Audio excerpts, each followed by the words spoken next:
প্রসিকিউশনের পক্ষ থেকে আপনাদেরকে আমরা কিছু প্রয়োজনীয় তথ্য জানাতে চাই। তো আপনারা অনুগ্রহ করে একটু শব্দ বন্ধ করেন। প্রিয় সাংবাদিক বন্ধুগণ, আপনারা জানেন যে আজকে আইসিটিবিডি কেস নাম্বার 2/2025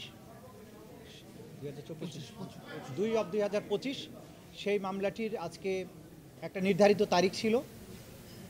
সেই মামলাটি হচ্ছে শেখ হাসিনা, আসাদুজ্জামান খান কামাল এবং চৌধুরী আব্দুল আল মামুন, তিনজন আসামির বিরুদ্ধে। তাদের বিরুদ্ধে গত জুলাই এবং আগস্টে 2024 সালের বাংলাদেশের সংগঠিত যে ম্যাসাকার এবং মানবতা বিরোধী অপরাধ, সেই অপরাধের দায়ে তাদের বিরুদ্ধে এই মামলাটি করা হয়েছিল। দীর্ঘ পথ পরিক্রমা শেষে, সাক্ষ্য গ্রহণ শেষে, উভয় পক্ষের যুক্তিতর্ক শেষে সেই মামলাটি এখন রায়ের আগামী 17ই নভেম্বর সোমবার দিন নির্ধারিত করেছেন। ইনশাল্লাহ আগামী 17ই নভেম্বর সোমবার এই মামলাটির রায় ঘোষিত হবে।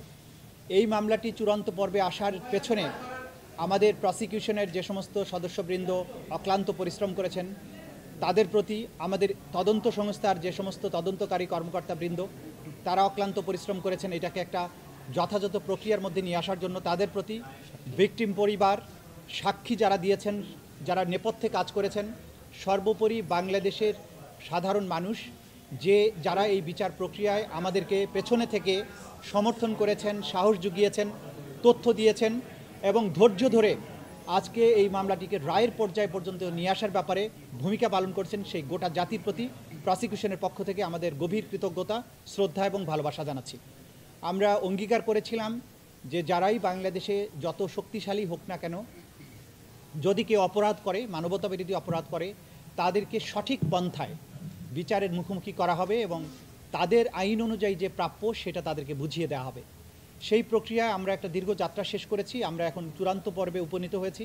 আশা করছি ইনশাআল্লাহ 17ই নভেম্বর আদালত তার সুবিবেচনা, তার প্রজ্ঞা প্রয়োগ করবেন এবং এই জাতির যে বিচারের জন্য আকাঙ্ক্ষা, যে তৃষ্ণা, সেটার প্রতি তারা সুবিচার করবেন এবং একটি সঠিক রায়ের মাধ্যমে বাংলাদেশে সংগঠিত মানবতা বিরোধী অপরাধের একটা ইতি ঘটাবেন এবং ভবিষ্যতের জন্য এই রায়টি ইনশাআল্লাহ দৃষ্টান্ত হয়ে থাকবে, তেমন একটি রায় আমরা প্রত্যাশা করছি।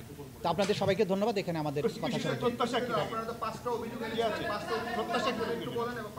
আমরা এখন আর অতীতে বহুবার আপনাদের এই বিষয় নিয়ে কথা বলেছি, কী অভিযোগ ছিল।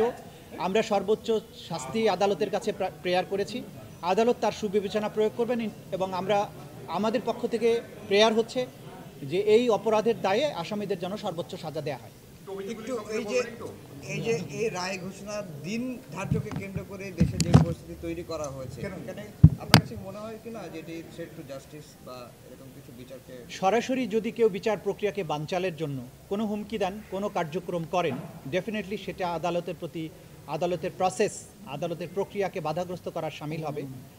তো বাইরে তারপরেও সব কিছুর ব্যাপারে আমরা আমাদের নাক গলাতে চাই না। আমরা আমাদের বিচার প্রক্রিয়ার মধ্য দিয়ে, আইনের প্রক্রিয়ার মধ্য দিয়ে চলতে চাই।